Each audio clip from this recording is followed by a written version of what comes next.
Hello. It's been a little while. Probably 2+ months since we last had one of these ish. I mean, all my fault. As I've been having a little break, but yeah, I think it's been about 2 months since we last had one of these. So it'll take a little while probably. Now that I'm live again, I can't imagine I'll get a huge amount of interaction at the minute because I've not been live for so long. So it could take a little while for people to join us. It could.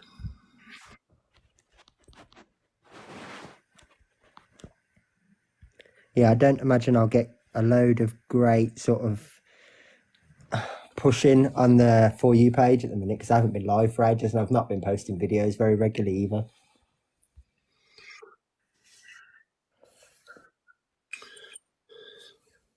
So we may have to be a little bit patient. Hi, Andy. Oh, you all right? Can you hear me okay? Yeah, I can hear you fine. I had to remind myself how to do this, to be honest. Yeah, I mean, when I was trying to do it twice, I went to upload this picture as a video before I realised that I wasn't sliding across to the live option. So yeah, you can tell it's been a while.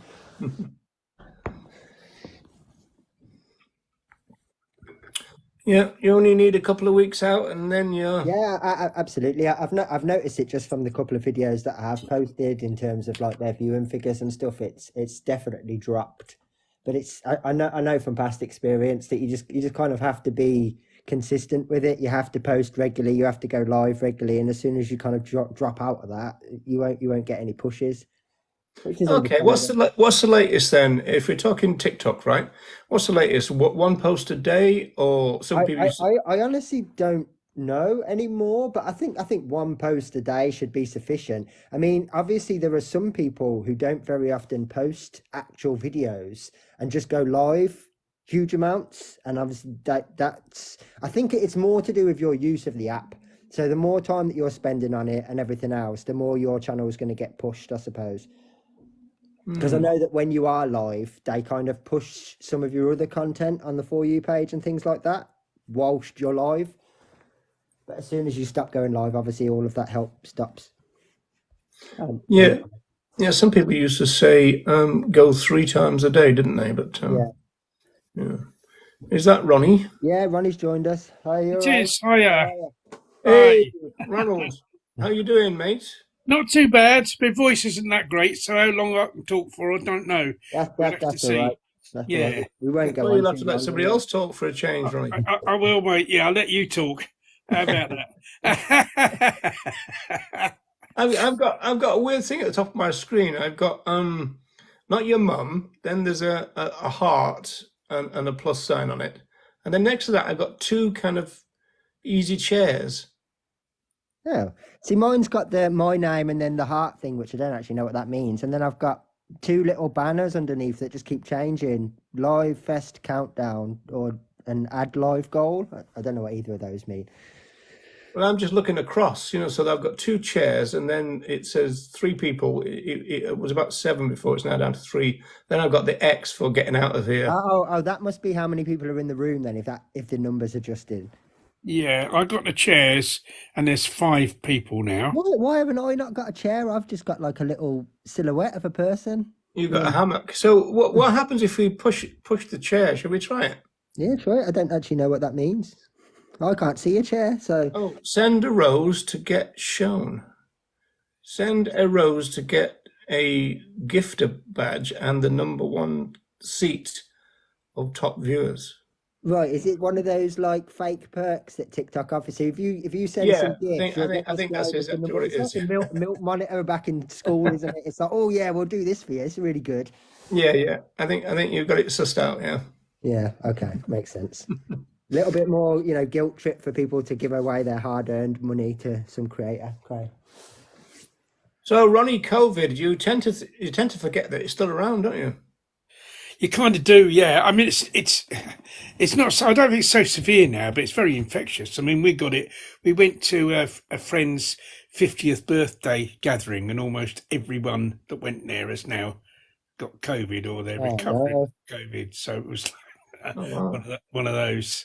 Yeah, Unfortunately, I got it about maybe about 6 months or so ago now, and it really knocked me for six for about a week. It wasn't just like, the lack of smell and that. I really ached. The back of my legs, my back, my shoulders. I felt like I'd been to the gym or something every day. Look, just couldn't shake it. It was a real, But whereas I missed it all when it was happening throughout the lockdown and all that stuff, I never suffered at all. So yeah, And it's when you had it then, and Ronnie now, did you have that thing about you couldn't smell anything, you couldn't taste anything? I can't drink tea, sadly.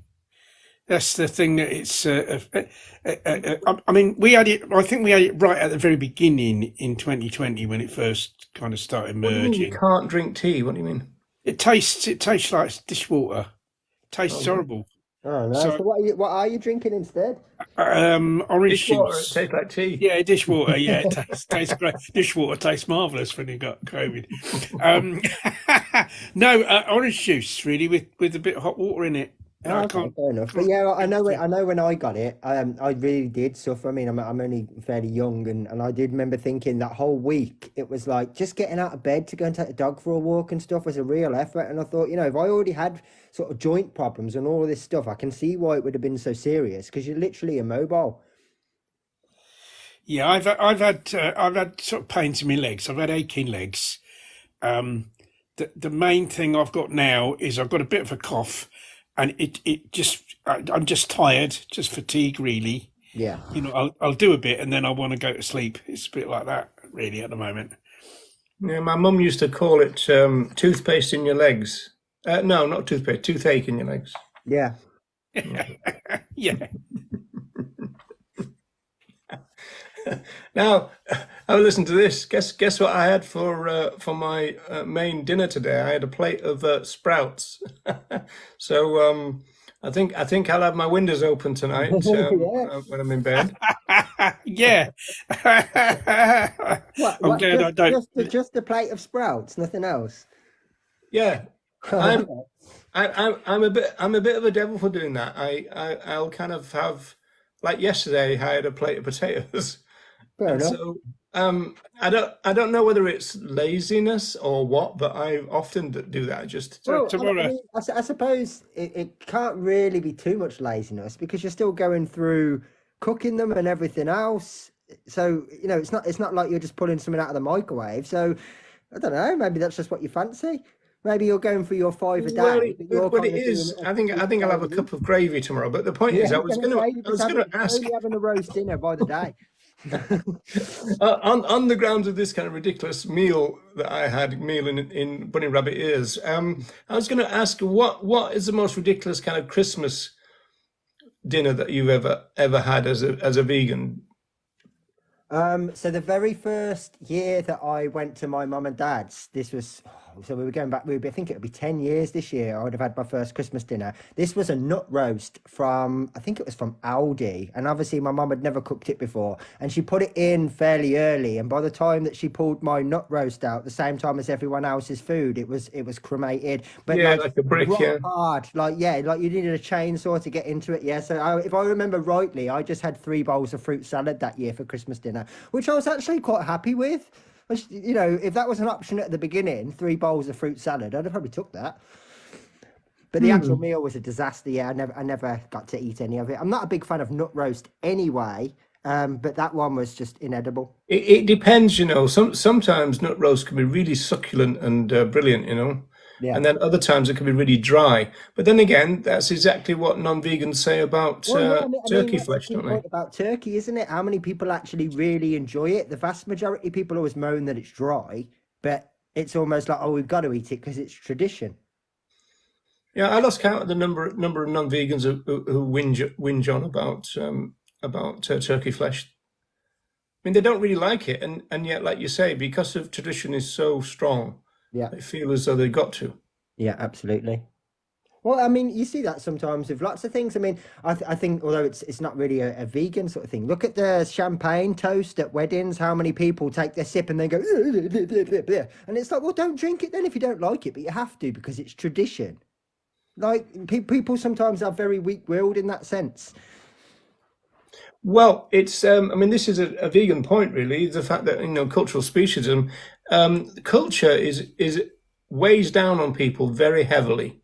Yeah. And for those people that don't really feel that way, I think the appreciation of the depth of culture is a bit of a mystery to them. It's a little bit like, oh, I found it easy to go against all my family's values and swim against the tide and all that kind of stuff. But most people don't, Yeah. which is why most people do swim with the tide. Yeah. And Yeah. it, and I it, think it kind of makes sense, really. I suppose as well, especially if people have got like extended family and all that kind of stuff, it's even more pressure the more people that you're with to not conform, isn't it? It's different if you go out with like a meal of three, you might say, look, I'm going to try this today, and there might not be too much pushback. But if you're with 30 or 40 people and they're all doing one thing and you're the exception, yeah, you can expect some pushback then. And I think that's what puts a lot of people off just doing it at odd times. Like I've had conversations before with people, I'm like, next time you go out for a family meal, just pick the vegan option. And they're like, oh no, that's the worst thing I could do because that would bring me the worst criticism. But you're not telling them you've gone vegan, you're just giving it a try. But because they're surrounded by so many others who aren't doing that, that's the worst time for them to do it. They'd much rather do it, behind closed doors. Well, we know the power of peer group pressure, don't we? And in fact, there's that famous experiment, isn't there, where everybody's in on the scam except for one person, and they put up a slide of something like 4 bars, and they're different lengths, and you've got to say which one is the longest one, and they start going around the room, and all the people get it wrong, and so they go, oh, number 2, but it's clearly number 3, right, which is longest or something like that. And so by the time it gets to the person who's actually been experimented on, they're under so much pressure that they will often say 2 as well, even though they know it's not true, Yeah, yeah, because they don't want to stand out. yeah. I mean, actually, again, it's a kind of silly example, but you often see that sometimes on here, even where someone's posted like a video in satire, and there'll be one genuine person in amongst all the sarcasm that's like, is this real? Whereas everyone else has just kind of jumped on it and exaggerated the silliness even more. It's almost like the idea of asking if it's real, that's took some real bravery from someone. And like, yeah, I think that's, even when it seems like these things aren't important, we do conform, especially when there's a pressure group around us or someone's already set the standard. Like you see that lots of times. Yeah, peer group pressure is very powerful in society. Yeah, yeah. I've seen it a couple of times myself where people have voiced an opinion, say for days and days and days about something, and then they've been in a particular situation and they've been asked, what's your opinion on this? And they've said exactly what the person said before them, which isn't their opinion, but they didn't want to be the only one that criticized or the only one that was a little bit more hostile about something or whatever. Yeah. And I can understand that, really, to be honest, because society doesn't really, it doesn't handle these situations very well. It's not like these people are usually given praise for speaking out, is it? It's always condemnation or sort of isolation or whatever. So you can understand. Yeah, you might get praise in retrospect, but not usually at the time. But there is that. Yeah, going back to silly Christmas meals, about 3 years ago, I had beans on toast for Christmas because I just wasn't hungry and I just fancied beans on toast, and I thought, well, why not? Well, I mean, at the end of the day, this is a really key part of it. Christmas is supposed to be like, regardless of, you take the religion part of it and you take the commercialism out, it's just supposed to be about doing nothing or whatever you want to for a couple of days, breaking the monotony of work, school, college, whatever it is that you usually do, and just having a few days to kind of relax and doing your own thing. I mean, yeah, okay, there's traditions that most people uphold, but if you want to just sit in your pants and do something, that's absolutely fine. Like, it's the same as any other time off or any other holiday or anything else. I know that people feel like they've got to do something, but if you don't want to, if you want to have beans on toast, have beans on toast. Like, that's how it should be.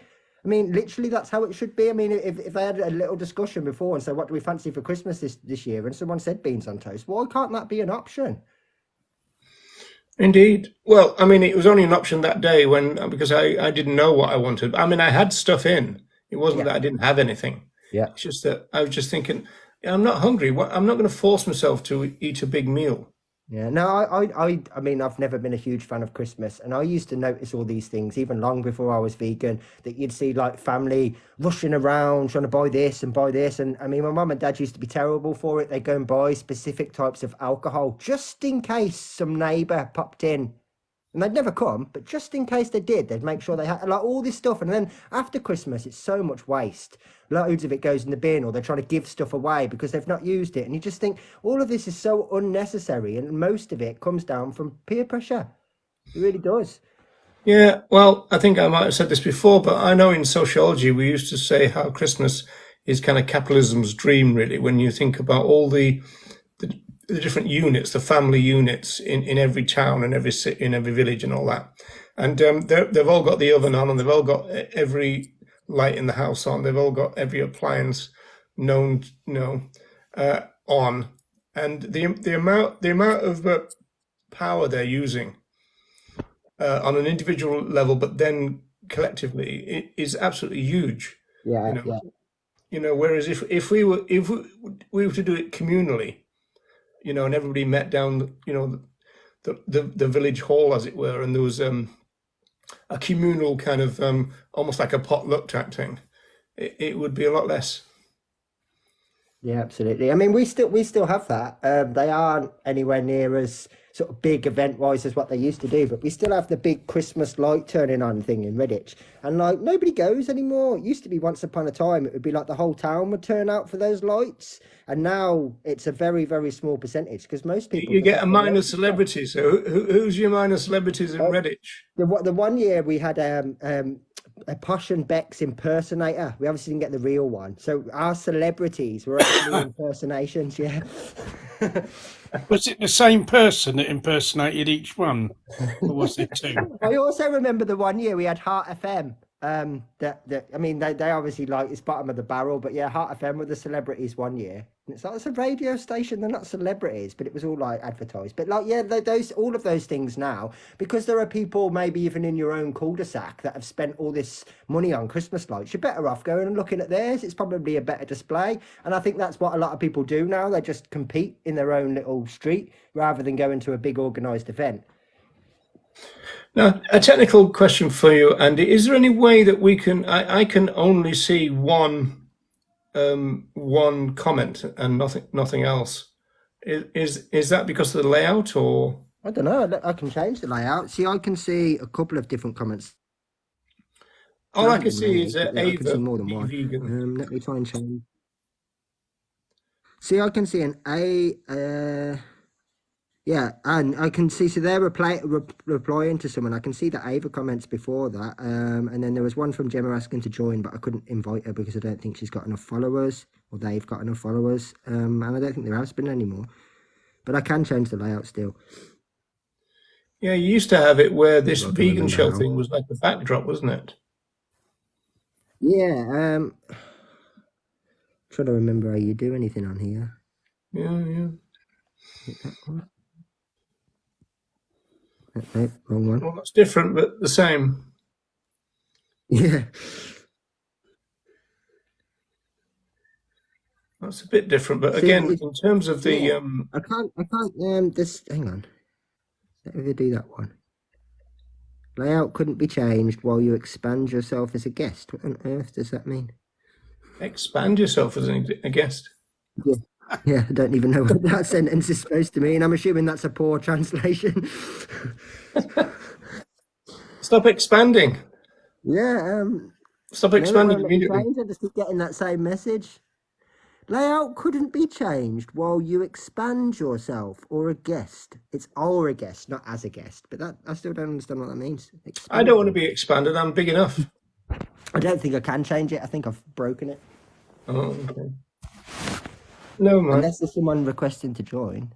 No, there's no one in the requests.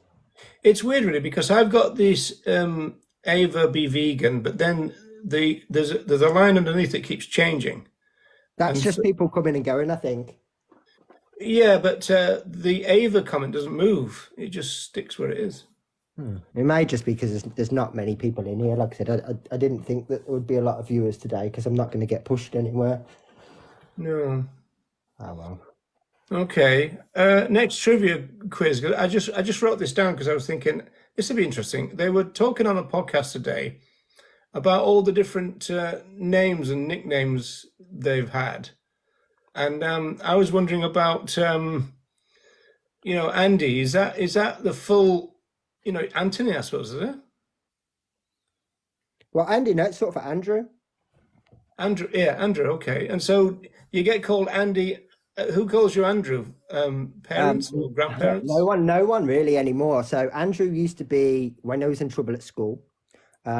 If you had like a job interview or anything like that, it would always be Andrew. And my nan, hasn't been around for a long, long time now. So no one calls me Andrew. Even like my job now, I'm down on all the like the paperwork and everything as Andy because they've already got an Andrew. So it makes sense. Is there anything else besides Andrew or Andy, like No, Anne or something? I've never had. I mean, can't say there wasn't one behind my back or something, but I've never had a nickname that I'm aware of. No, I've kind of wanted one when I was younger. Like I remember being like part of a friend group when I was about 10 or 11, and everyone had a nickname except me. So no, I've never had one. It's almost like because Andrew gets shortened to Andy, that's sufficient. But no, I've never had one. Yeah, if he'd have been at school the same time as me, he'd probably be called Andy Cap. But of course, that comfort reference is probably gone now. So, Yeah, no, I mean, when I was at school, there was another Andrew who wasn't even called Andrew. His nickname was Drew, so we weren't even the same in that regard. But no, I've never been given a nickname. Been called oh like yeah, Drew I before, for know a couple of example. Drews, but I've never thought that it was short for Andrew. Yeah, well, I'm assuming that's the usual way. Definitely the one that was at school with me that everybody called Drew. He was Andrew, but he hated being called Andrew. Same as I mean, I don't hate it, but Andrew's not like natural for me. If someone says Andrew, I normally have to double take to think that they're talking about me. All right. What about you, Ronald? Well, Oh, no, I don't yeah, know really. The reason I'm Ronnie is my dad was called was Ronald as well. And so he was Ron and I was Ronnie, and that's how we distinguished between the two of us.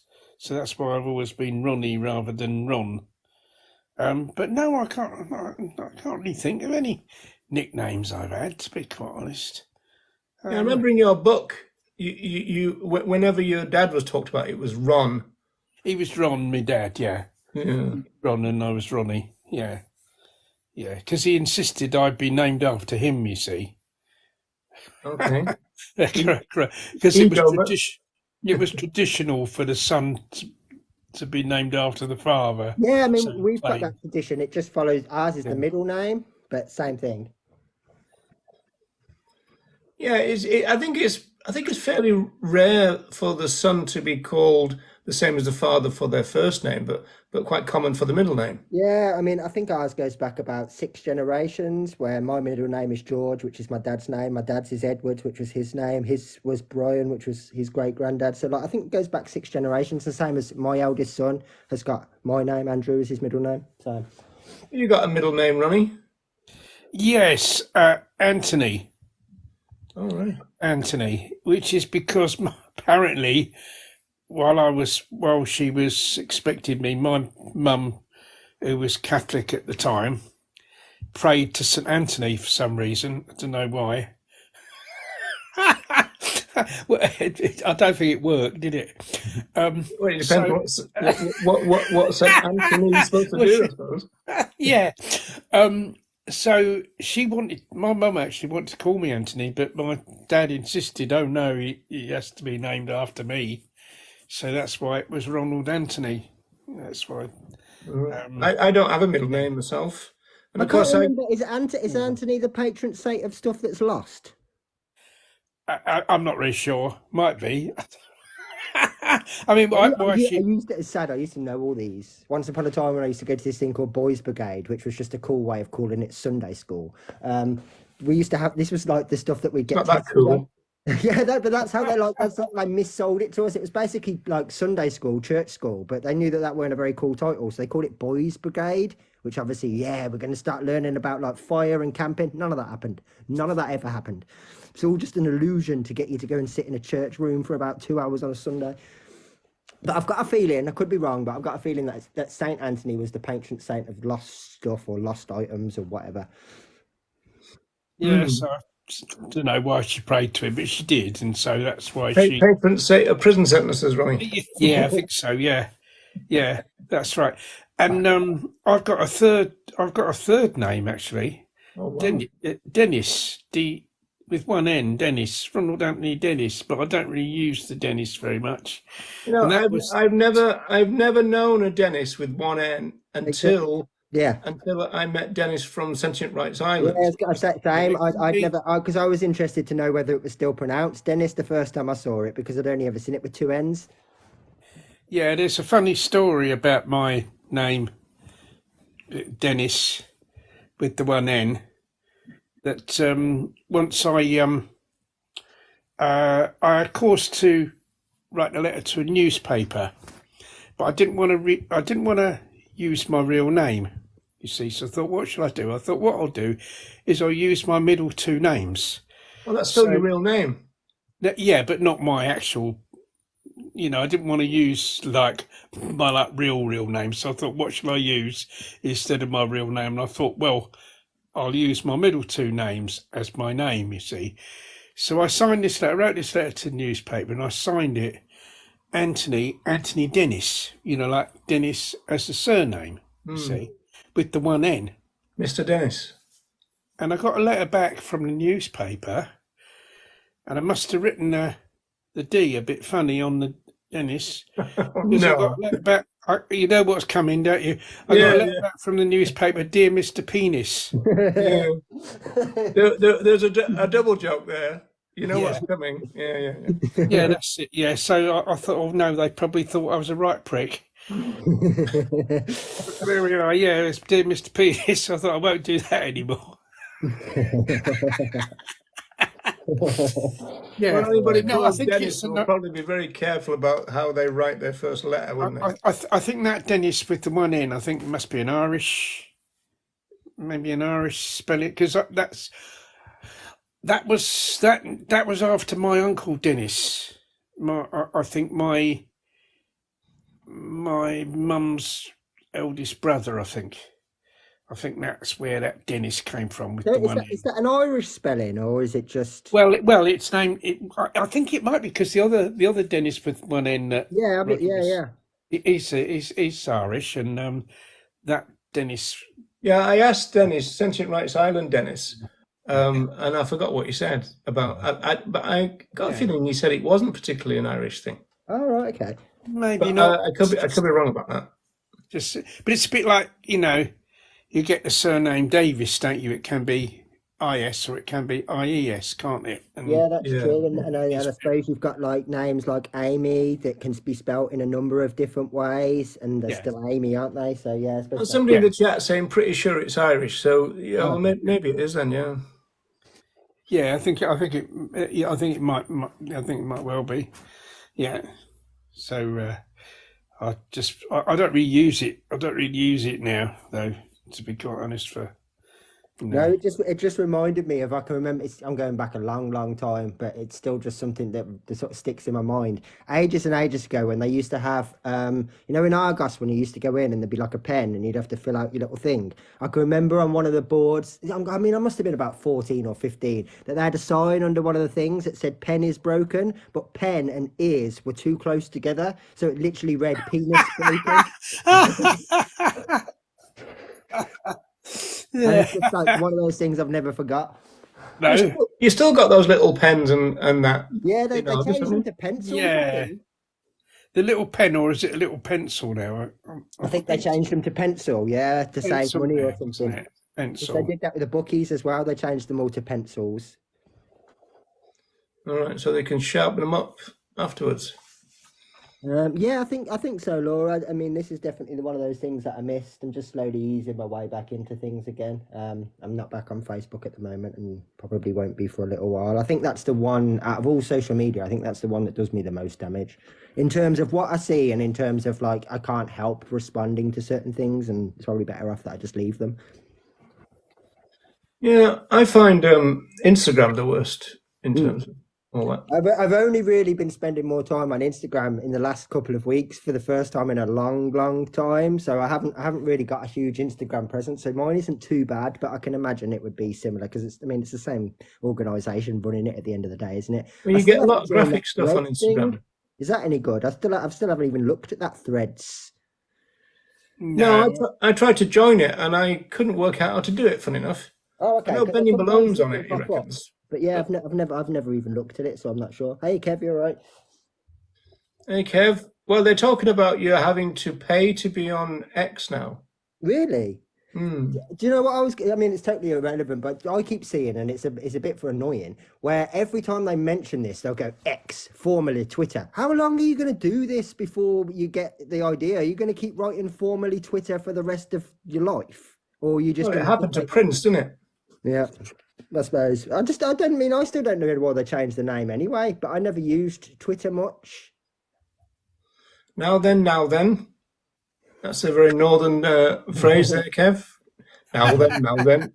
Mind you, it's associated with he who should not be spoken of, I suppose. Yeah, it's a Savile thing, yes, isn't it? yes. Yeah.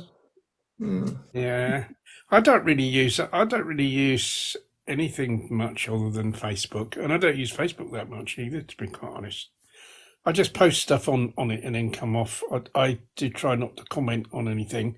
Yeah, If I do I comment, think what I will do yeah, potentially going forward is I will reinstall Messenger so I can still communicate with people, but I just won't get the actual Facebook app.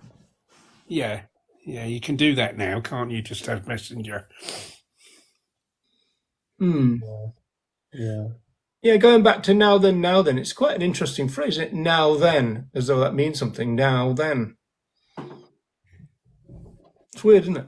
There's lots of little kind of sayings that don't really make sense if you think about them too much. Yeah, there are lots of them, aren't there? And I sometimes think of the origins of some of these sayings as well, and you think like, how on earth did someone think about that? Or why was that what they were thinking about? Or how did they discover that?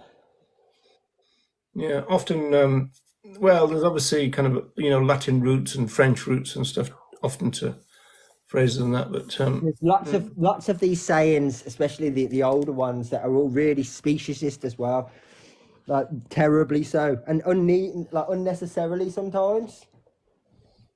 But they just help cement things. I mean, the amount of times that I heard as a kid, stubborn as a mare, and it's like, you actually think about the context of why that might have come into play, and it's like potentially the mare had probably been, used and oppressed for her entire life and didn't want to be used and oppressed again. But it's like, blame them. It's no different than when you see these horrendous stories of where like a parent has smothered a child and they'll say the baby wouldn't stop crying, as though it's their fault. It's exactly the same kind of reasoning. You're blaming the victim for not enjoying what you're doing to them. Tons of them, tons of those kind of speciesist slogans that still get used every day, and all they do is reinforce all this stuff, and people don't even realize they're using them. yeah, I think there's a couple of them that sound specious, but they aren't when you look at the etymology of them. I can't quite remember any examples right now, but I think that's the case. Yeah, actually, you're right. There was one that someone posted not too long ago, and I challenged it, and it was wrong. But in theory, it sounds like it would be speciesist, but actually, yeah, when you trace it back, it's not. It's not the same reasons that we kind of think about it now. I can't remember what that one was now. No, I think there's a couple that I've seen over the time, and you think oh, ooh, that's a bit dodgy, and then when you look at it, it's nothing to do with other animals. Yeah, Back in a bit. Who's back in a bit? that's Laura. Okay. Oh, Laura. Hi, Laura. I got a question. I'm a bit confused about this this campaign that's going on. I'm really confused about it. Right. So I'm not going to name any names, but there's a campaign, and the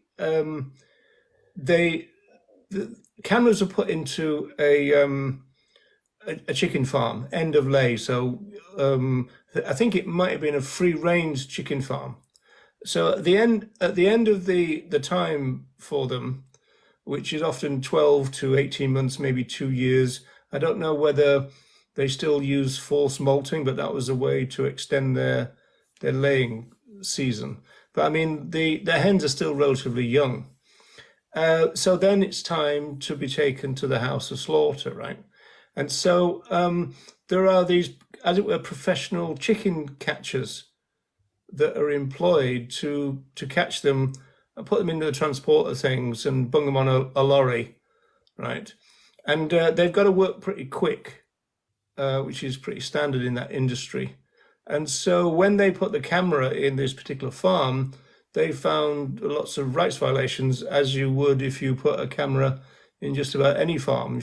Well, in fact, you'd in every single farm. So then the big fuss then was the fact that this chicken catching team was accredited by the RSPCA. So they were part of the RSPCA, high welfare standards type routine. And so then there was a campaign to get everybody to petition the RSPCA to drop this firm from their list. Now the RSPCA have got a number of sanctions that they can invoke if there's a problem with the people that they've given a certificate to, as it were. Like they can tell them off, or can give them advice, give them a warning, or then they can suspend their accreditation, or they can end their accreditation, or they can even send them to be prosecuted. So presumably, like, put together a file and send it off to the cops, I suppose it's something like that. Now, I don't know exactly which one of these sanctions the RSPCA has imposed on this particular chicken catching firm, but something has happened in the sense that the group that filmed it announced it as being a major victory for the other animals that the RSPCA have been forced to drop them. So the RSPCA have been forced to fire this company or take away its accreditation. Now, I want to know a couple of things about this, because it kind of doesn't really make much sense to me as an animal rights idea, because what now? I mean, like, the chances are that another cycle has been since this expose. It's probably taken quite a while to get it all together and all that. So what happened next, or what is going to happen next when it's time to catch the hens again? Are the same teams still there, but now they haven't got RSPCA accreditation, and that's all? Or have they been fired and they've got some new chicken catchers who will promise to abide by the RSPCA rules better than the first lot? Or if they can't get a new group of chicken catchers to replace the first lot, are the group that put the cameras in, are they gonna catch the birds? Because it seems to me that there's no kind of follow-up knowledge about this. There's been a big kind of big victory, but I don't know what it means for the actual birds. So you were talking about victims, Andy. So in terms of the victims, what does this entire scenario even mean? Well, in terms of the victims, not a lot, because even if you look through some of the hypotheticals, the team have been replaced. The team have had their RSPCA assurance stripped. The team have been fined. None of that changes anything about the circumstances for the victims, even if treatment is your focus. Because it's either they're not going to be able to sell them for a higher price, which is essentially the assurance. The team have been fined, which means they'll just be replaced with like-for-like people. I mean, it's kind of the similar when these slaughterhouses get shut down for financial reasons and stuff. If this is already one of the best ones in operation, who's coming in to take their place? Was there a team of chicken catchers just stood around unemployed that are better than the ones that they've just got rid of? Unlikely. So they're potentially going to be people that they've scrounged around. Sometimes I can't actually. Well, they might not be able to get rid of them, Andy, if they haven't got anyone to replace them. This is what I'm saying. Sometimes I don't actually know whether these things that we class as victories are victories at all from the actual victim's point of view. I mean, in terms of on paper and in terms of celebrating something, it gives us something. But when you actually look at it from the victim's point of view, often it gets worse. I mean, sometimes when these places get shut down, it means the amount of animals getting divided between 2 or 3 other places at far further distances is now increased. So we're not actually reducing the numbers of animals that are being used in this way. Yeah, what happened when all the local slaughterhouses started getting closed down. They just ended that's up going. potentially, and then I mean, and without knowing the information, something very similar could happen. If they could just be moved to somewhere else, or they bring in someone else, or even they're going to make a better effort for 3 or 4 months until all this blows over.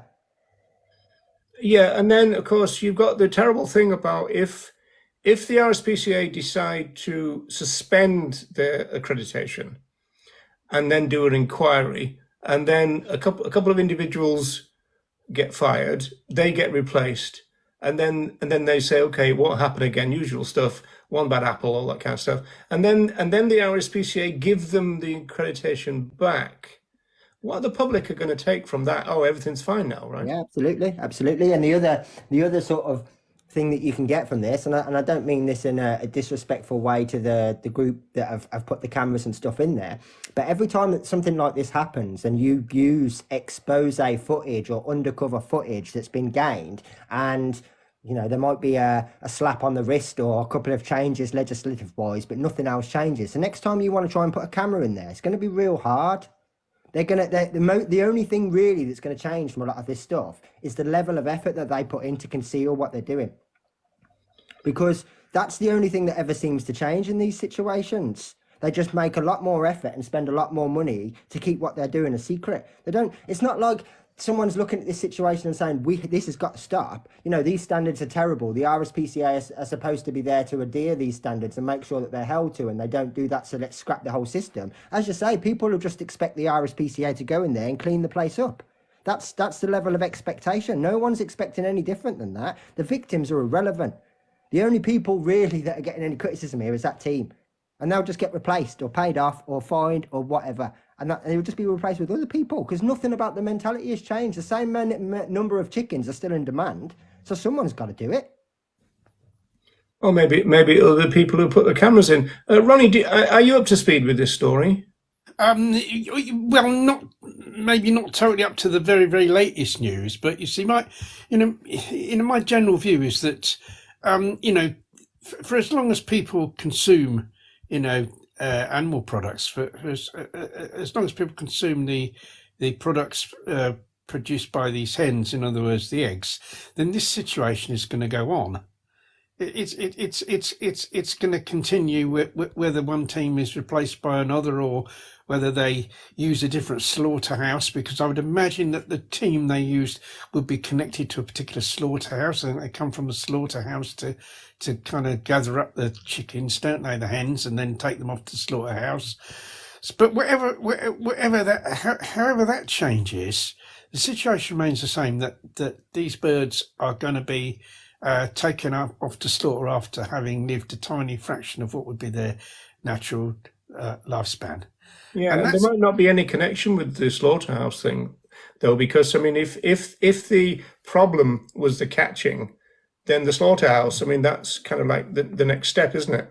Well, I was just wondering whether the catchers actually are employed by the slaughterhouse and come out from the slaughterhouse to catch the birds, so to speak, and so they're part of the slaughterhouse team. I don't really know how it works, but in any event, whatever the situation, for as long as people continue to consume those products, this situation is going to continue, and I think it's a huge sort of misuse of energy on behalf of this organisation, a huge misuse of energy, a huge misuse of resources, and also a misuse of resources of campaigners who they're encouraging to get involved in this as well, when really that time, energy, money, all of that should just be put into vegan education, because that's the solution. That's the only solution. Yeah, I get that. By the way, hi, Jennifer in the house.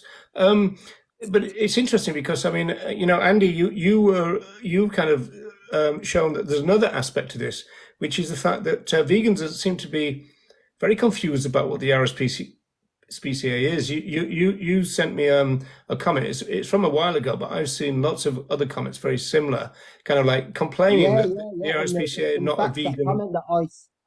the comment I sent you has been pinned by the group in question, so they obviously share the same opinion. Yeah, and it was saying, I mean, we get a lot of vegans nowadays complaining that the RSPCA are a disgrace. They're a welfare group, as though that's a big shock, and they're not vegan, as though that's a big shock. And so I'm not quite sure when advocates make that point about the RSPCA exactly what they're saying. They're just describing the RSPCA Yeah, and then getting angry at them for essentially doing what they for say being they're who they going to are. do. Yeah.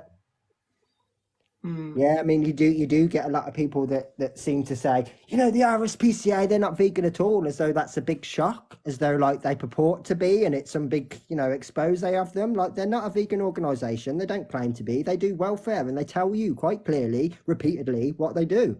The problem is that, like as you say, we don't seem to understand that. We expect more of them, or we expect them to have ethics that aren't in place, that they've never claimed to have. So now we've got one group complaining that the RSPCA are not doing their job properly or something, Mhm. that they want them to regulate animal use a bit Yeah, better and than I they mean, are you or take that something. a bit further. So let's just say we all get together now and we have a huge nationwide campaign to make sure the RSPCA do their jobs properly. How does that benefit the victims? How does that benefit veganism in any way, shape, or form? All it does is further cloud the public's minds. All it does is further divide us because the public are going to have, well, the RSPCA have just spent all this money or they've just done all of this to improve welfare. So they're going to be even further away from ending use. Like, I'm not really sure sometimes what they want to achieve with these kind of campaigns. By putting more emphasis on the RSPCA improving, you're making that divide bigger between use and treatment. Yeah, well, I'll tell you one thing that has changed. It's quite funny because I used to know the people who started Animal Equality, and they did a lot of these very similar kind of exposés and everything. And the RSPCA will get hold of the data, or sometimes they will be sent it by the group, and then they would then go to the press and go, "This is the worst welfare we've ever seen," and all this kind of stuff. Make a big kind of welfare point. And I remember that Animal Equality initially, at least, were very angry that the RSPCA would turn it into a welfare story. But the weird thing about this recent thing is that it's the group saying those things.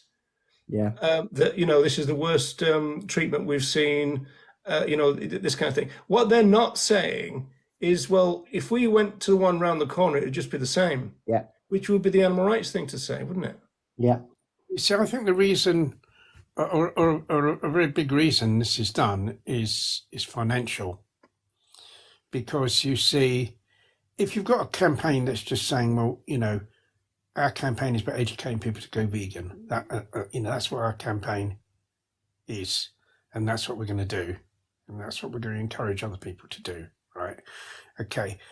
Well, within that campaign, it's quite difficult to kind of proclaim some sort of victory. Of course, every time you educate somebody to go vegan, then that can be regarded as a victory. But it's not a big smash bang wallop type victory scenario, really.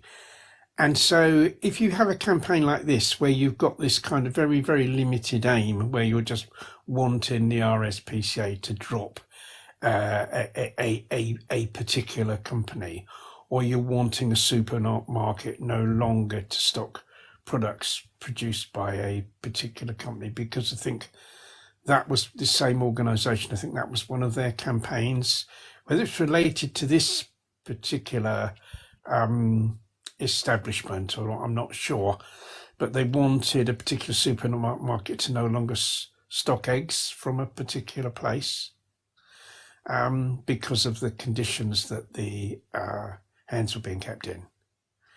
And so what happens is if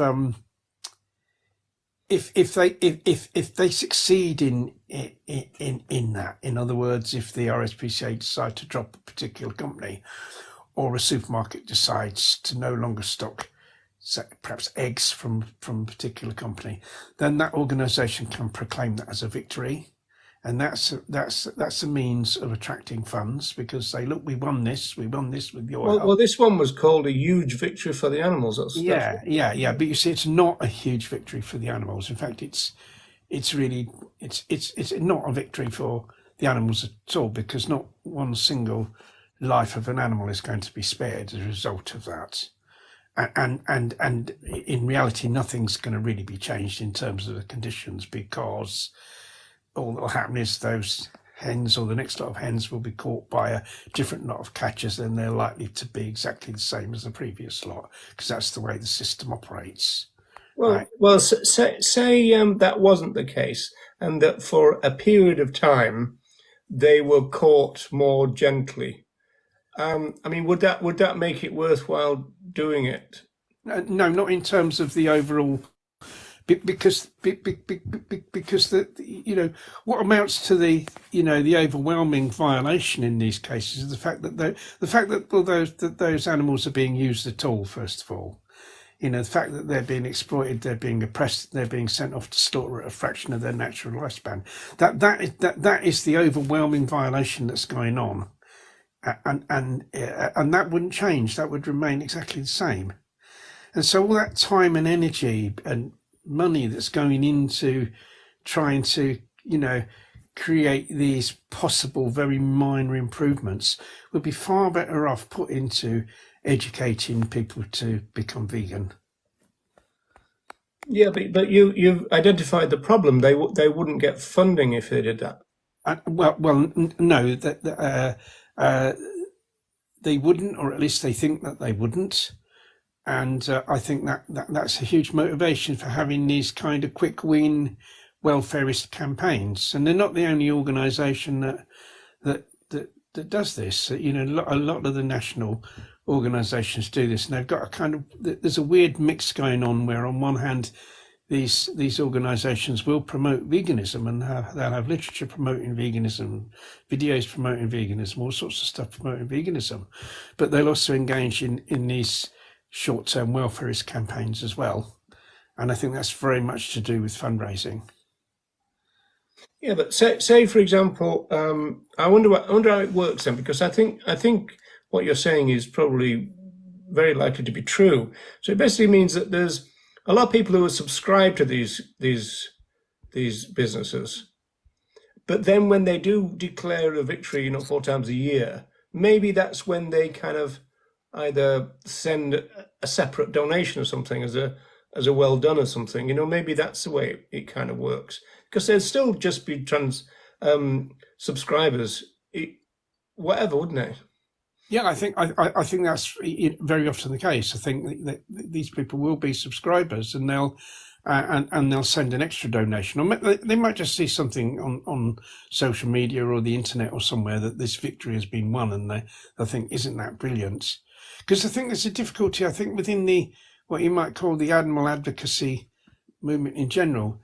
There's a difficulty, I think, where people fail to make distinctions between different types of campaigns, and they think, if it's for the animals, that's great, and I'll support it and I'll send my money. And people don't think any deeper than that in terms of analysing the actual effect of the different campaigns that are going on, and how they're not all the same, and it's not enough to just think this is all for the animals so that it's all okay. Some things are more important than other things, some things are more effective than other things, and some things do deal with the root of the problem far better than other things do. And we need to be able to make those distinctions. We need to be able to put our resources into that which is the most effective and the most far-reaching in terms of creating change. And obviously, I would say that's vegan outreach. You're still there, Andy? Yeah, sorry, I was just reading through some of these comments. I was just a little bit thrown back by the person that was comparing slaughtering innocent lives for greed versus the death penalty. as though they were in any way, shape, or form comparable. But no, I mean, if you want to look at it in terms of comparisons, do you think it's okay what's happening in Gaza right now?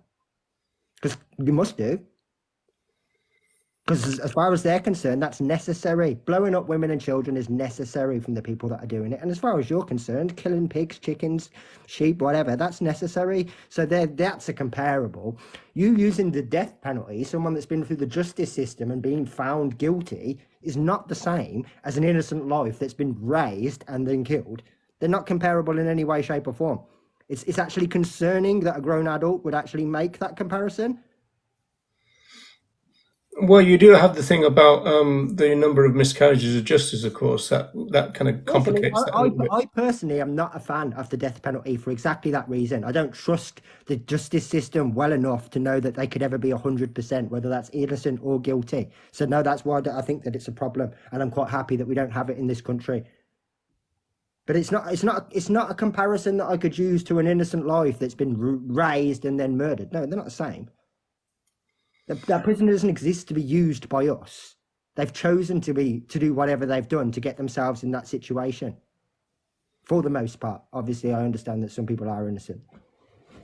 Yeah, well, I mean, one point to try and kind of bring a couple of strands together with what's going on in Palestine is that, and using the kind of British example, because the Irish Parliament has been a bit different, but it kind of like really casts a long shadow over the idea that you can get anywhere with political campaigning, because you've got overwhelming kind of public support for something. It's the same as going back to the 70s, Ronnie, when there was something like 98% of people voting or stating in polls that they were opposed to hair coursing. No, it was lower, wasn't it, with fox hunting? But there was always huge amounts, and yet the representatives of those people could just go no.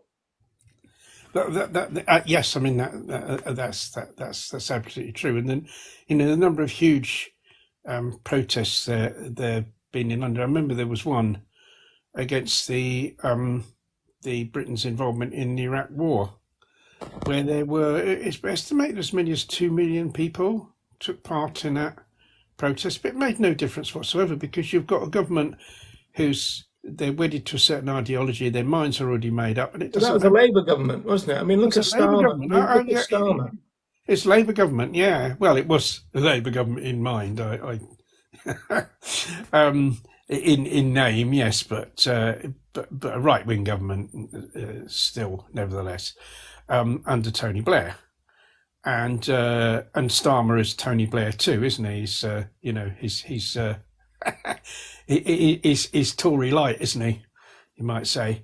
So it doesn't matter. You see, and I think this is the problem, and this is why, we need a much more fundamental change. That basically what's happening with all these protests that are going on, and people are just banging their heads against a brick wall. And what we have to do is think about, how can we actually dismantle that brick wall, and it's kind of very similar to the to the situation with pressure campaigns in terms of gaining protection for other animals, where people are trying to exert pressure really on either directly on the government or on companies that are likely to be supported by the government if it felt that they needed government support. And historically we've seen how that's happened within the movement. Like a big example was the Shut campaign, the campaign to close the Huntingdon Life Science Animal Research Laboratory, where the government, because the campaign looked like it was going to be successful, the government stepped in and saved the laboratory from closing, and put in various measures that ended up with quite a few people serving long sentences of imprisonment. People that were involved in the campaign. So this is what's happened in the past, and so this is, unless we change things at a more fundamental level, that's going to continue to happen. And the way, once again, we change things at a more fundamental level is through vegan outreach. So when people say to me, what is my response to, the war that's going on in Palestine? What's my response to the war that's going on in Ukraine? I say my response to that is to do vegan outreach, because that's the fundamental solution to everything. That is, that is what will bring about peace. That's what will bring about world peace. Only by educating a sufficient number of people to become vegan. That and that. Whilst I absolutely agree with you, my concern with that would be until vegan outreach reaches a point where the people teaching it understand what veganism is, that won't have any effect because they'll just stop them from eating animals in Ukraine or Israel or whatever. They won't stop them killing one another because they don't see these as related issues. This is a serious problem. I mean, one of the things that I was going to bring up tonight is I know there's a lot of animals only vegans out there. And what I mean when I say that, because it sounds so weird to me to say animals only vegans, knowing that I am an animal. But I mean non-human animals only vegans. If you don't care about what's happening to women and children, if you don't care about genocide, you don't care about those things, there are millions and millions of non-human animals that have been affected in these conflicts, whether it's Russia, Ukraine, whether it's what's happening in Palestine. We're not just talking about the free living beings, we're talking about companion animals, animals that are still used as pack horses, all sorts of things. So if you don't want to care about the human related issues because that's what your belief is, that's absolutely fine, but you should still care about these other issues that are going on, even using your animals only approach. But yeah, I mean, I totally agree in the sense that the end really to all of these things is veganism, but it's veganism in its true ethos, and I don't think most people understand what that means. To a lot of people, veganism is not eating or wearing non-human animals, and so outreach in that regard wouldn't stop these conflicts because people wouldn't even put them in the same bracket as one another. It's a problem, and I've seen so many vegans that I would expect better from more or less saying those things. No, I mean, I agree. I mean, I think outreach has got to be has got to be go hand in hand with what I call inreach, which is educating people who consider themselves vegan about what veganism really means. We have to do the two. We have to educate non-vegans, and we have to educate people who consider themselves to be vegan as well. That's very, very important. And I mean, that's absolutely true about war. I mean, it could be argued that the main victims of any war between humans aren't humans, but are other animals. No, and I mean, the other thing that I meant to mention when we was going back to the death penalty, sorry, is even these people in the worst states, they've still got some kind of recourse in the sense that, and I mean, talking about Palestine, that's really, really limited. But at least they've got people like us talking about it, or the journalists, they've got the ability to write a message somewhere, or what have the non-human animals got? They can't write a letter. They can't speak to their MP. They can't do anything. They've got absolutely no means of getting justice ever. I mean, the numbers of free living beings that are killed, even in forest fires, isn't reported, let alone in war. They just don't matter. Nobody cares how many birds died. Nobody cares how many fish were polluted. Nobody cares how many horses were blown to bits. They don't even tell you the correct numbers for humans. They don't even factor them in. So yeah, like the numbers of non-human animals that are affected in these things will always surpass the humans by a considerable number, and they don't even get considered. Yeah, what about the environmental cost? I mean, how damage into the environment is what's going on in Ukraine and what's going on in Palestine has been? I mean, they're shipping these missiles around from all over the world to them and everything, and then they're actually letting them off and then kind of devastating the part of the planet. And I mean, it's one of the most populated areas in the entire world. So but I mean, the amount of kind of collateral damage even to the environment and to other animals, which never seems to get talked about, will be absolutely huge. And if vegans don't care about that, then what can you say? I think it's that they kind of don't think about it, they don't consider it because their view of what veganism is very often so very limited, and so part of the kind of the education within veganism, the inreach, is to educate them about that, is to say, well, look, veganism is far more than what you think it is, and this is the reason why it's far more than what you think it is. There is also a disturbing kind of angle to it, which is some people would say, I've not actually seen this, but I used to know people who would have this position, which is if you've got a human war, then that's loads and loads of non-vegans being killed, and that's a good thing. And then in relation to, say, being maybe opposed to a ceasefire or even a kind of a humanitarian pause, they'll be thinking about what type of food is being sent in. is that going to be plant-based or not, and so that would kind of factor in for them, I think, as part of the overall calculation, I suppose. Yeah, there are some people that would think like that. I'm quite sure. I mean, I've known people that have thought like that as well, sadly. But the thing is, it's a question as well as overall ethics. Is it right that that ordinary people should just be blown to bits? Is it right? Is it right ethically to support that? Whether those people are going to are going to eat animal products or not going to eat animal products. You have to kind of just take that on its own, don't you, as an ethical consideration? And obviously that is wrong, and obviously that we need to be doing something to prevent that from happening. It's rather like saying I'm not going to, I'm not going to do anything to help homeless people because, they might consume animal products. It's a similar type of viewpoint to that, isn't it?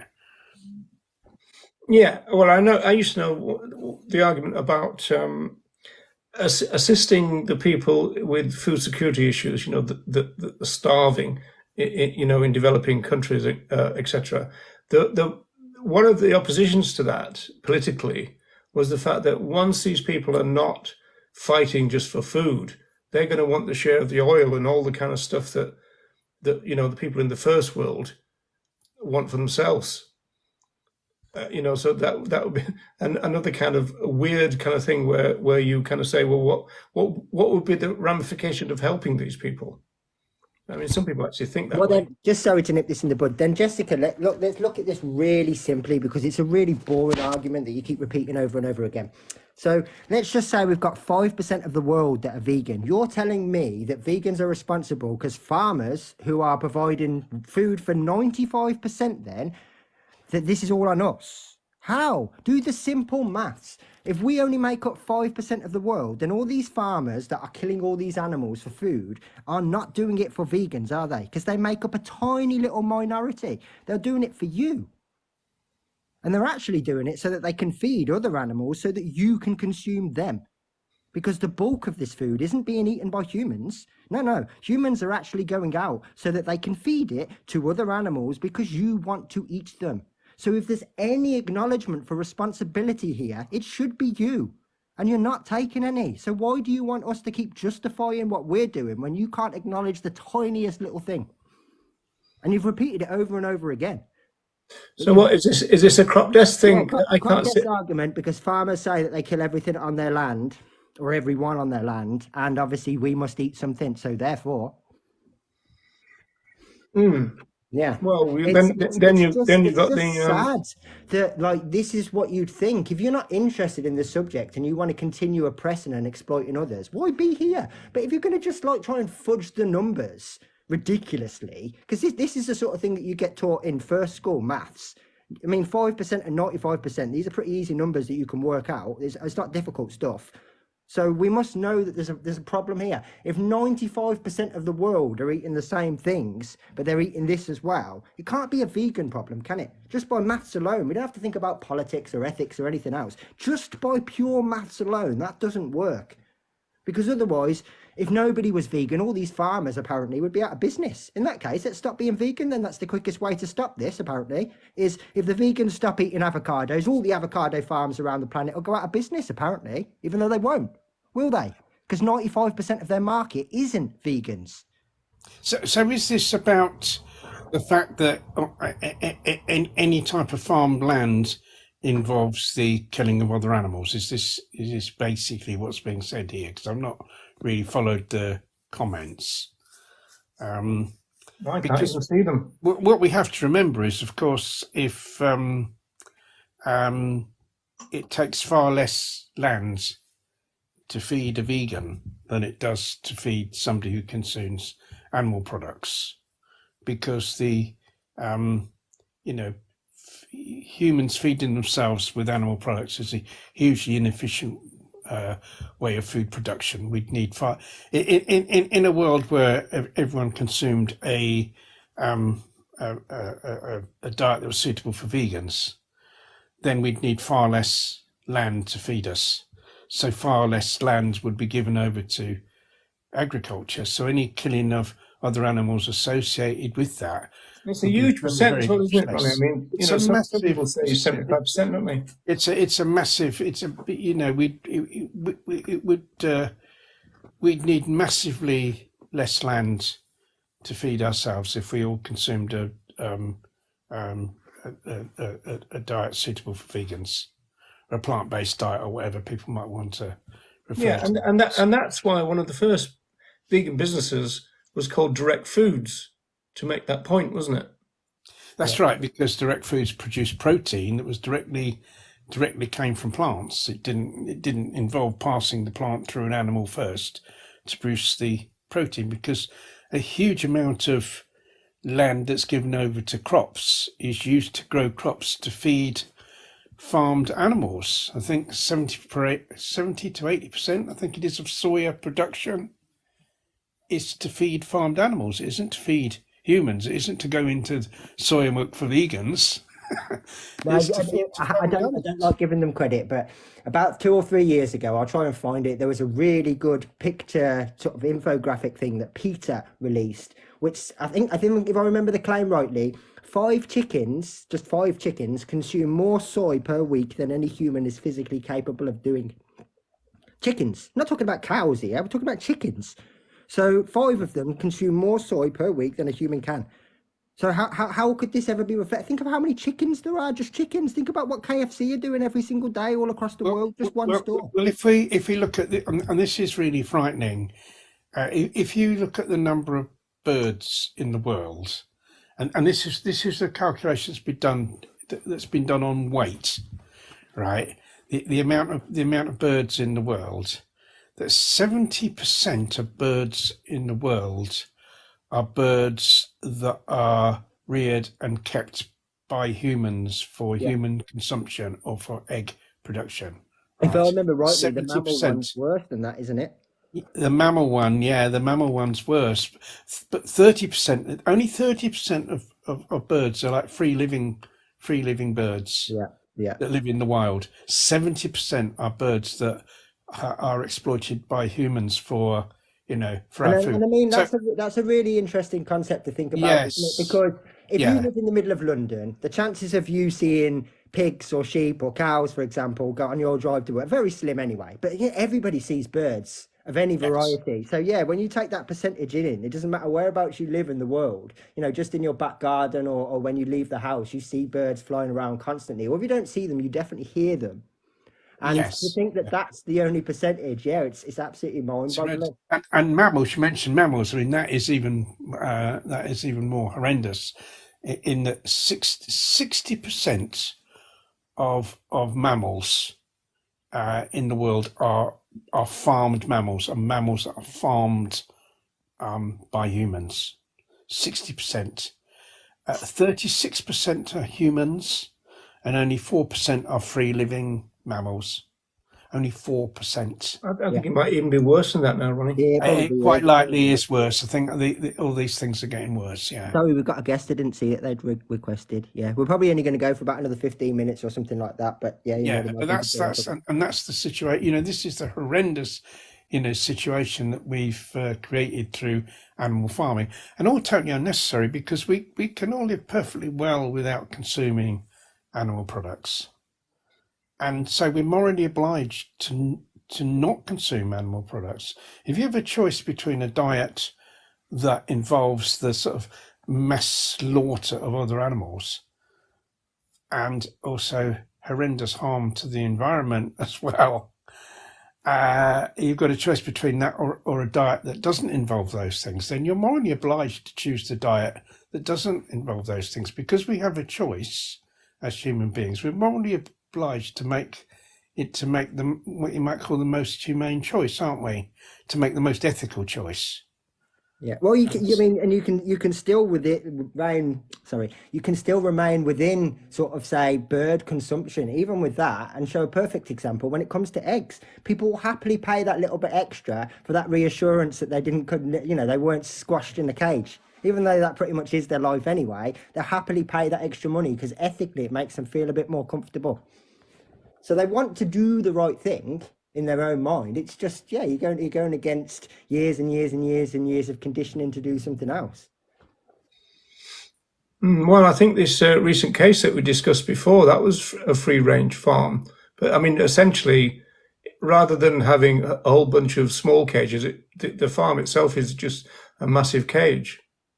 Yeah, I mean, I've seen arguments been made that actually the banning of battery cages has only upped the sort of population numbers. It just means that they can cram more in. You can't really say that they've got a better treatment or whatever. It's, if anything, now they're just utilizing the space more. Well, yeah, because you can use all the floor area and everything. Absolutely, yeah. Yeah. Obviously, those cages took up room, and they'd have to be stacked or whatever. You haven't got to do that anymore. You can cram more birds in potentially, yeah. So you could see it as actually that's beneficial to the industry. and of course, the other thing that remains the same, whether it's free range or battery or whatever descriptions given to it, is that you still have many millions of male chicks killed, don't you, a day old? Because, of course, when they're breeding the hens, for the next lot of hens they're going to put into the unit, then a very high percentage of those chicks that are bred aren't going to be females. They're not going to be suitable for laying eggs. They're going to be male chicks, and so they're of no use. So they're killed, Yeah. and either by gassing or they get ground up, don't they? I think those are the common ways, and so that happens anyway. That will happen whatever type of egg production you have, whether it's free range or whether it's battery or whatever. Yeah, I mean, sorry, even within rescue, it's much harder to rehome a cockerel than it is hens. It's always the cockerels that often get dumped or cast aside and all these other things. So even within the rescue parameters, yeah, the males are always the most difficult to place.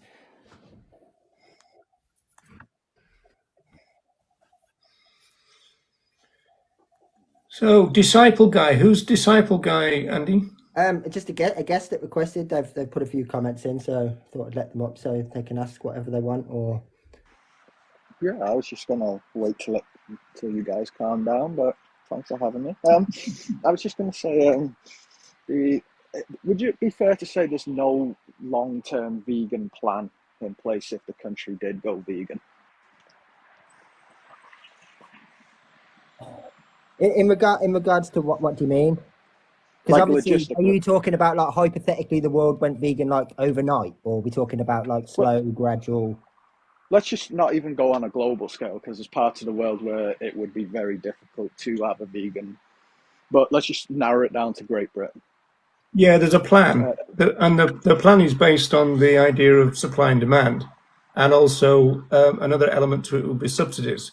So as demand goes up for one thing and down for another, then governments would have to step in to subsidize the people supplying the food to switch. And so those two things you expect a change in the market through supply and demand, but it wouldn't be just kind of left to kind of the free market. It would be managed through subsidies. Does yes, that answer it? yes. In terms of the supply, yeah, that's the easy part. I mean, in terms of what would we do with the current farm animals we have, cows, pigs that live for up to 20 to 25 years, who would continue to feed them till they, I assume, die of old age. And if we'd have That's to why I was interested sterilize them. in the timeline, because obviously if it happens overnight, then we've got millions of animals to suddenly think about. But if this is a gradual process, the first thing that stops happening is we no longer breed them. So let's not sterilize them, but Well, at the moment, the vast majority of animals in the UK are bred through artificial insemination. It's not natural breeding. So actually, we just need to stop artificially inseminating them, and that would massively reduce the breeding numbers almost overnight. and then what do we?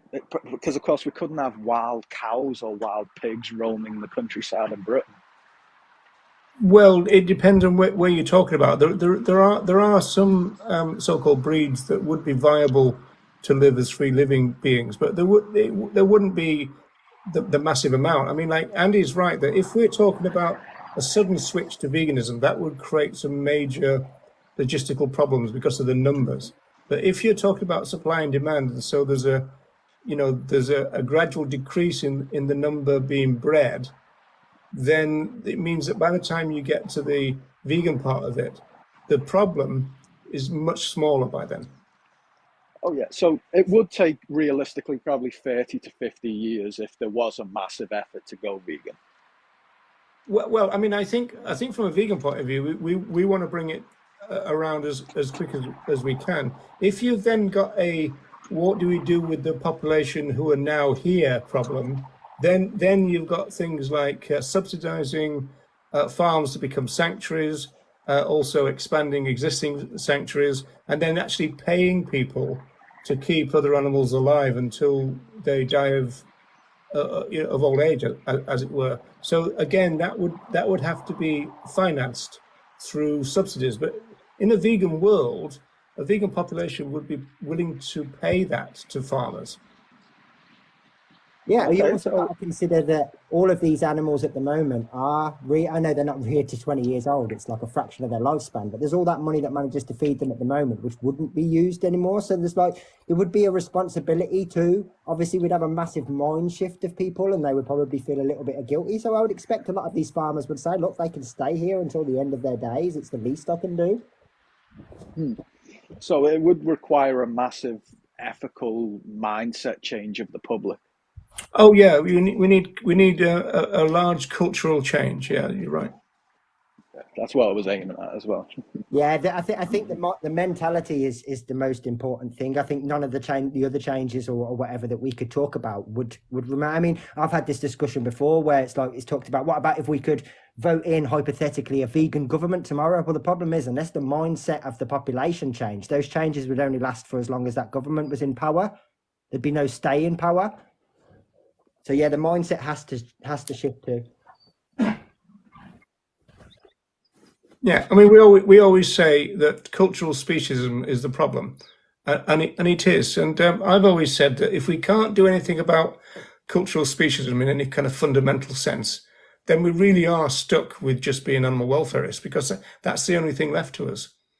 And I think that the reason why a lot of vegans do get involved with animal welfare is the fact, or pressure campaigns, is the fact that they don't think we're going to get a vegan world, or they're very pessimistic about it, and so then they think, oh, in that case, what else can I do which is beneficial?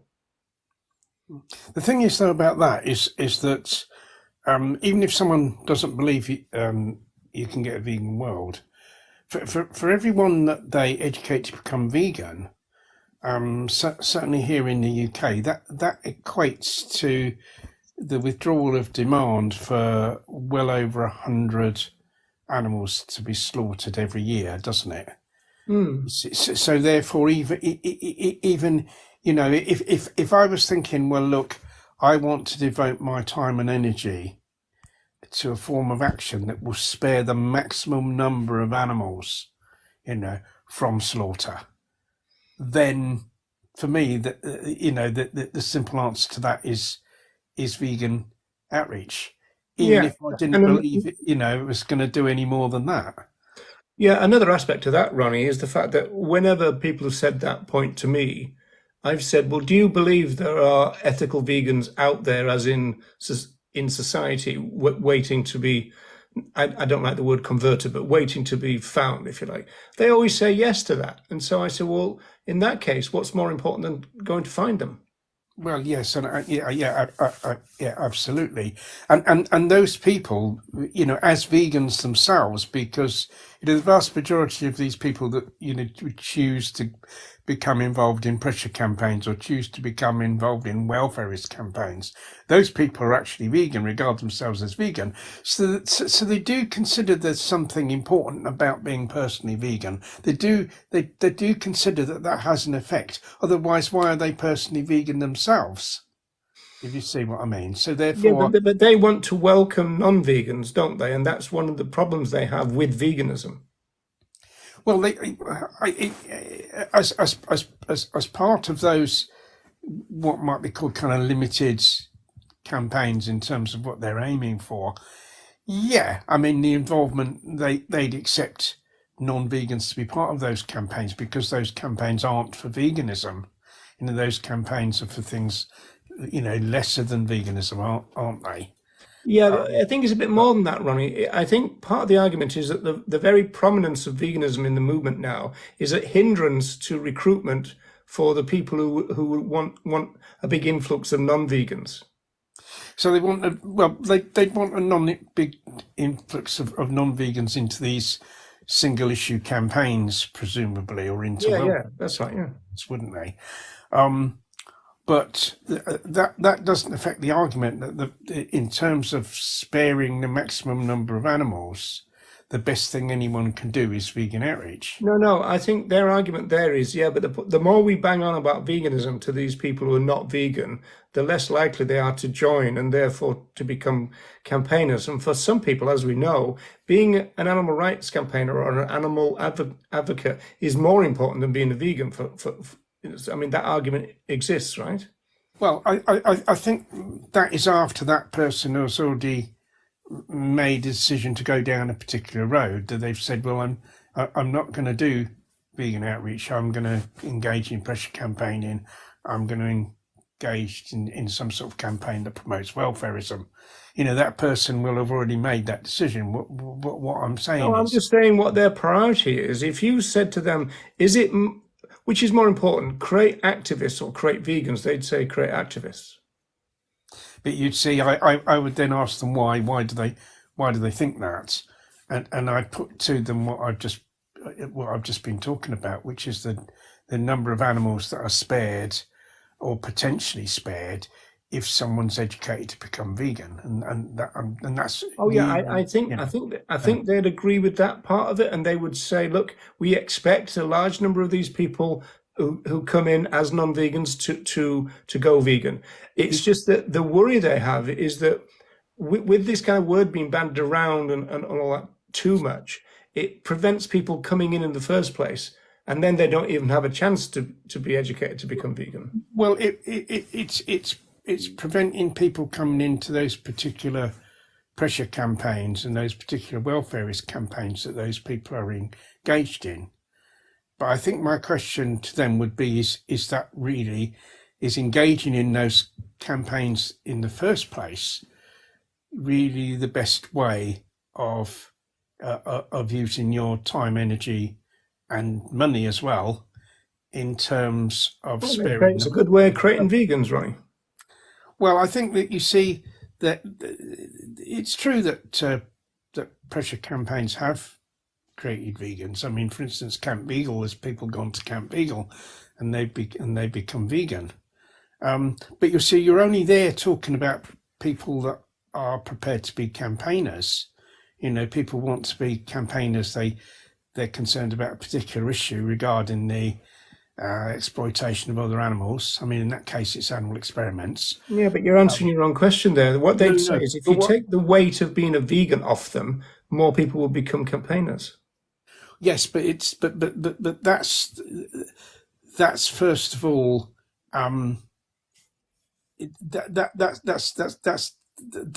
that's firstly though to accept that type of campaigning in general is the best way to go about things, if you see what I mean.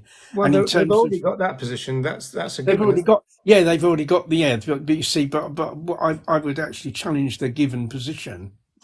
That's the thing. They've already, once they've made that choice. Oh yeah, I want to get involved in pressure campaigning. I'm going to campaign to close down a certain laboratory or a certain establishment. If that's the if that's the how they've already made that decision, then yeah, that they would want non-vegans to become involved in that, because that's more people, because they're not campaigning for veganism, they're just campaigning on that more limited issue. But you see, I'd go further back and say, yeah, but like, why have you chosen to do that? Why have you chosen to be involved in a pressure campaign rather than to be involved in vegan education? Well, that comes nicely full circle because it means that they can get some victories. Yeah, but then you have to go into, well, are these really victories? And there's all that discussion to be had, isn't it? I mean, we've had that before. But the thing is, you see that the idea of like the idea of kind of these pressure campaigns. I mean, they're invariably kind of run by vegans, and non-vegans get recruited into them. And then a lot of those non-vegans do become vegan because they've rubbed shoulders with vegans that are involved in those campaigns. But the thing is, what about all those members of the public that aren't campaigners, that wouldn't become involved in a campaign for one reason or another? How do we reach those? If the only way of spreading vegan education is through campaigns, is through pressure, through the rub-off from pressure campaigns, then what about all those loads of people that would never be involved in the campaign? Yeah, but Ronnie, you're the first one to criticise non-campaigning vegans, aren't you? Well, I'm the first person to criticise. Well, I think it's a tragedy that that so many vegans or people who consider themselves vegan aren't involved in vegan campaigning, aren't involved in outreach. I think that is a tragedy. But you see, there's a lot of ordinary people who are, who aren't vegan, and where we need to take the message to those ordinary people, and those ordinary people aren't going to become vegan by becoming involved in the campaign. They're only going to become vegan if somehow we take the vegan message to them, either putting a leaflet through their letterbox, or talking to them at an information stall or something like that.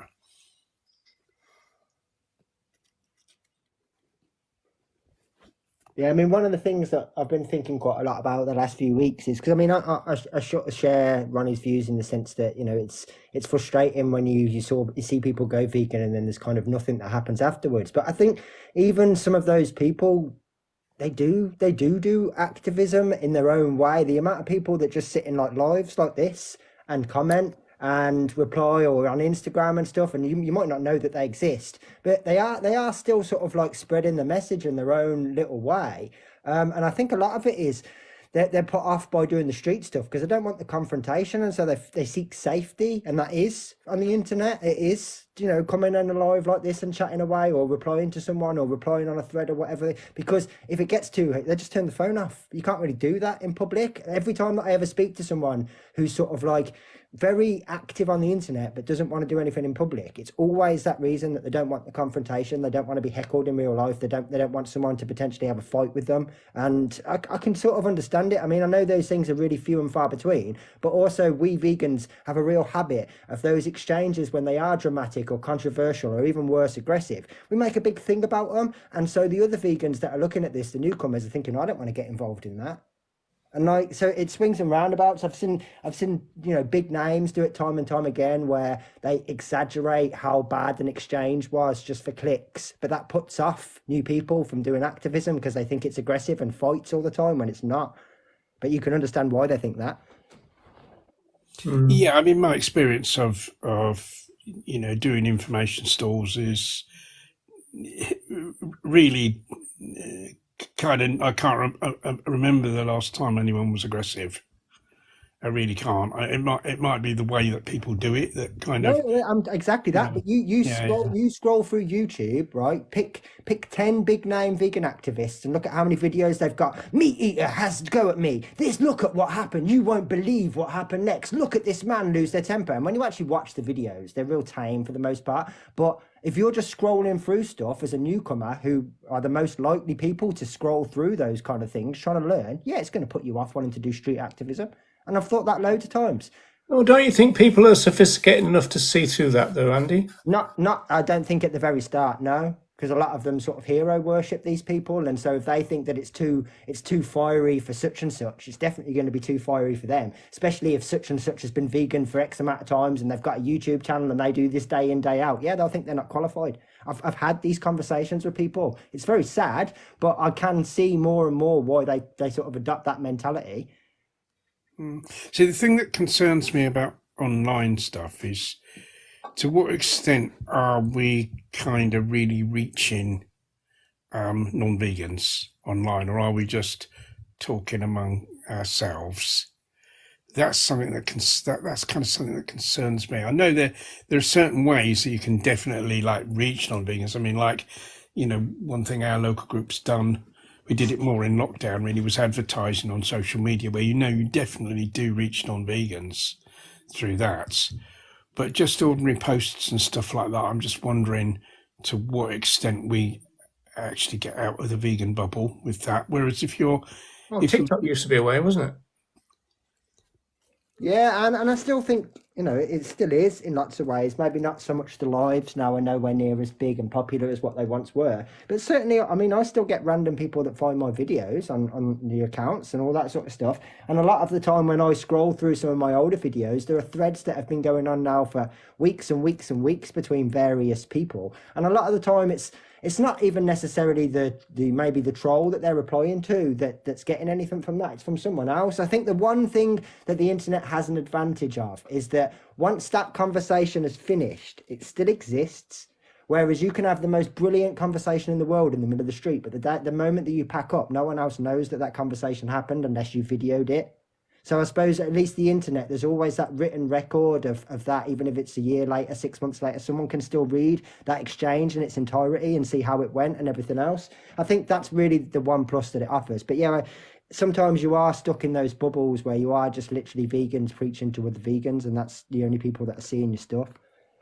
I think that's good in terms of, like earlier we talked about InReach, educating vegans, people who consider themselves vegan, what veganism is really about. And I think that's where, online stuff can be useful. It can be useful in that respect, where other vegans are watching. And I probably tend to use I probably tend to use social media more in that respect than in trying to educate non-vegans to go vegans. Like, almost all my friends on Facebook, for instance, are already vegan.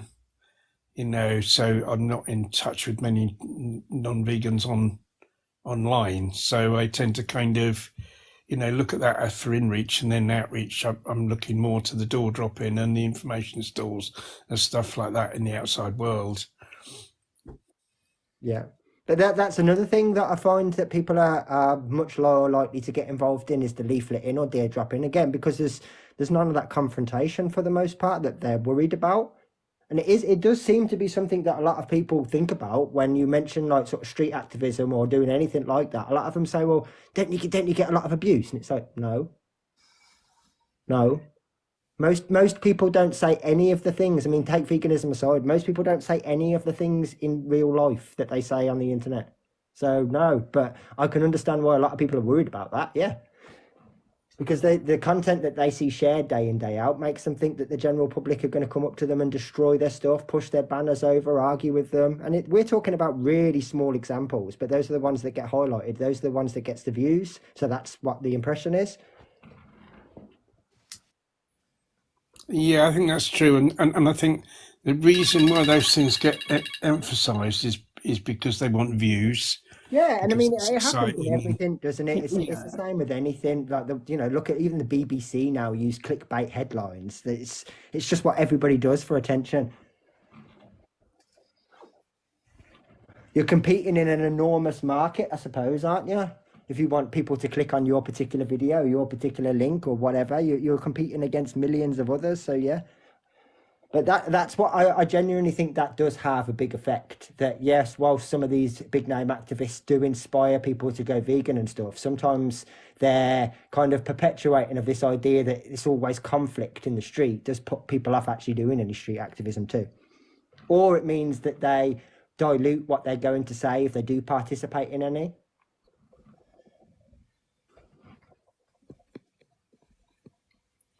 Yeah, I think it's kind of not set up to be an example to like the ordinary vegan in terms of what sort of street activism they can do, is it? Where people have got these things and like challenge me, tell me why I shouldn't be vegan or something like that. You know, they've Well, got these. I think it's great you mentioned that point as well, because I think that tallies into the Ed's book that's just been released, where you're thinking, is our job to argue? Is our job to compete? Is our job to out whatever these people, or is it to educate and have conversations with them? Because those are completely different perspectives. The idea of beating someone is very different than educating them. And like completely different mentalities to begin with as well. So sometimes when you've got those things where it's like, I don't know, there is no justification about against veganism, prove me wrong. It's like, yeah, but it's a challenge, it's a competition, it's an argument, it's not a sit down chat. No, that's right. And a lot of people will be put off by that because they're not going to want to enter into that situation. It's not like I've got some information here to help you go vegan, and I'm here in a friendly way type scenario where people would who are genuinely curious would come up and have a conversation. Do you know where I think that's it? I mean, I'm not sure how you'd ever arrange it, but if you could organise some sort of like confessional, so you had a sign and you went in there and you could pull the curtain across and you could have a chat with someone, I think you'd actually get some decent conversations. But to do it the way that a lot of it is, I think that's why you get people that walk past and heckle and stuff as well, because you're inviting that. But I suppose again, it's different strokes for different folks. Some people that's what turned them vegan. That initial argument or confrontation side of it, they didn't want a laid back approach. They needed sort of shaking, so to speak. They needed that. So I don't know. Sometimes you can never know what to say for the best.